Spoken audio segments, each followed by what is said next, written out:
যখন আমার বাড়িতে শ্রমিকের কাজ করার জন্য এসেছিল, আমি তাকে বাড়িতে রেখেছিলাম। অর্ধে বেলা কাজ করানোর পরে আমার বাড়ি থেকে চলে গিয়েছিল। আমার কাছে সে টাকা চেয়েছিল, আমি তার টাকা দেই নাই, তাকে বাড়ি থেকে বের করে দিয়েছিলাম রে মৌলা। যখন সে বাড়ি থেকে চলে গেল, অনেক দিন পরে আমার বাড়িতে আসলো আর বলতেছে, মালিক তুমি আমার টাকাটা আমারে শোধায়া দাও, আমারে দিয়ে দাও। সেই সময় আমি আমার সেই শ্রমিককে বলেছিলাম, ভাই রে, ওই যে সম্পদগুলি তুমি দেখতে পাচ্ছ, ওই সমস্ত সম্পদগুলি তুমি নিয়ে চলে যাও। সেই সময় আমাকে বলেছিল, তুমি আমারে মজাক করো না, আমার সেগুলি সম্পদ হতে পারে না। অতএব সেই দিন আমি বলেছিলাম, ও শ্রমিক, যাও যাও যাও, নিয়ে চলে যাও। কারণ হলো, তুমি যে এক বেলা কাজ করেছিলে, একদিন কাজ করেছিলাম, ওই টাকাটাকে আমি জমাতে জমাতে জমাতে জমাতে ধন ভান্ডার করে দিয়েছি। একা করতে করতে অনেক টাকা করে দিয়েছি। যাও, সমস্ত সম্পদ গুলি তুমি নিয়ে চলে যাও।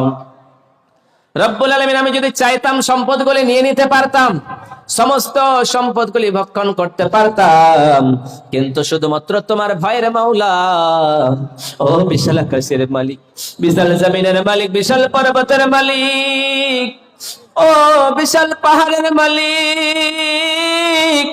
আজকে আমাকে এই বিপদ থেকে আমারে উদ্ধার করে দাও রে মাওলা। আজকে তুমি যদি আমারে না উদ্ধার করে দাও রে মাওলা, কেউ উদ্ধার করতে পারবে না। অতএব মাওলা, তোমার দরবারে হাত বাড়িয়েছি রে মাওলা, তুমি যদি আমাদের না বাঁচাও, কেউ বাঁচাতে পারবে না রে মাওলা। যেমনি লোকটা আল্লাহর কাছে স্মরণ করলো, সঙ্গে সঙ্গে 3 খণ্ড পাথরের ভিতর থেকে একদিকটা সাইড হয়ে যেন সরে গেল। সেই সময় একজন হয়ে গেল, দ্বিতীয় জন আবার বলতেছে, ও ভাইরা, তুমি কি কোনো কাজ করেছো নাকি? দ্বিতীয় জন দাঁড়িয়ে বলল, রব্বুল আলামিন, দুনিয়া আমি ভালো কাজ করেছি বলে মনে হয় না, কিন্তু একটাই ভালো কাজ করেছি রে মাওলা। আমার গ্রামে একটা চাচাতো বোন ছিল, আমার কাছে টাকার জন্য এসেছিল। যখন আমার জন্য টাকার কাছে আমার কাছে টাকার জন্য এসেছিল, আমি তারে বলেছিলাম, আমি তোমার টাকা দেব না, কারণ হলো আমাকে তোমাকে সময় কাটাতে হবে। তুমি যদি আমার সঙ্গে অন্যায় কাজ করতে পারো, তাহলে তোমাকে আমি টাকা দিতে পারি, নচেত আমি তোমাকে পয়সা দেব না। এইরকম কথা যখন বলল, সেই সময় ওই মেয়েটা বলে, আমি অন্যায় কাজ করতে পারি না, আমি অন্যায় কাজে লিপ্ত হতে পারি না।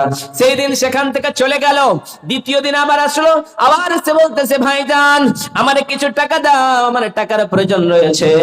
সেই সময় আমি আবার বললাম, তুমি যদি আমার সঙ্গে সময় কাটাতে পারো, তুমি যদি আমার সঙ্গে অন্যায় কাজে লিপ্ত হতে পারো রে বোন, তাহলে তোমাকে আমি টাকা দেব, শর্ত হলো সেটাই।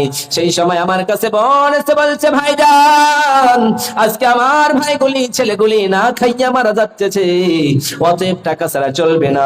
সেই সময় স্বীকৃতি হলো, হাই রে, তোমাকে টাকা দেবো একটা শর্তের কারণে, তুমি যদি আমার সময় কাটাতে পারো। সেই সময় তাদের দুইজনের ভিতরে যুক্তি হলো, হাই রে, অমুক সময় রাত্রি 12টার সময় তুমি অমুক জায়গায় দাঁড়িয়ে থাকবা। সেই মেয়েটা চলে এসেছে, ছেলেটাও দুইজন চলে এসেছে। দুইজন আসানোর পরে এবার দুইজনে অলঙ্গ হয়েছে, নেকেড হয়েছে, এবার অন্যায় কাজ হবে। যখন এই অন্যায় কাজ হবে, ওই মেয়েটার চোখ দিয়ে টস টস টস টস করে পানি বেয়ে আসতেছে।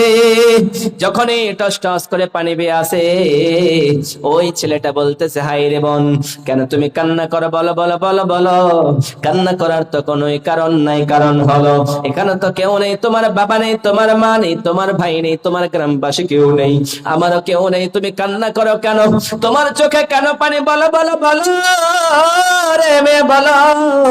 সেই সময় মেয়েটা বলেছিল, ভাই রে, এখানে যদি আমার বাবা না থাকে রে, আমার গ্রামের লোক না থাকে রে, আমার এলাকার মডেল সর্দার কেউ যদি না থাকে রে, এখানে একজন রয়েছে আরশ আজিমের উপরে, যেই মহান আল্লাহ রাব্বুল আলামিন আমাদের দুইজনের কাণ্ডটা দেখতেছে। ওই মেয়েটা ইত্তাকুল্লাহ বলে ডাক দিতে থাকলো। যেমনি ইত্তাকুল্লাহ বলে ডাক দিয়েছে, ওই ছেলেটা সঙ্গে সঙ্গে অন্যায় কাজ করতে করতেই সেখান থেকে বের হয়ে পড়েছে, সেখান থেকে ছুটে গিয়েছে, সেখান থেকে আলাদা হয়ে গিয়েছে। রব্বুল আলামিনকে বলতেছে, মাওলা রে,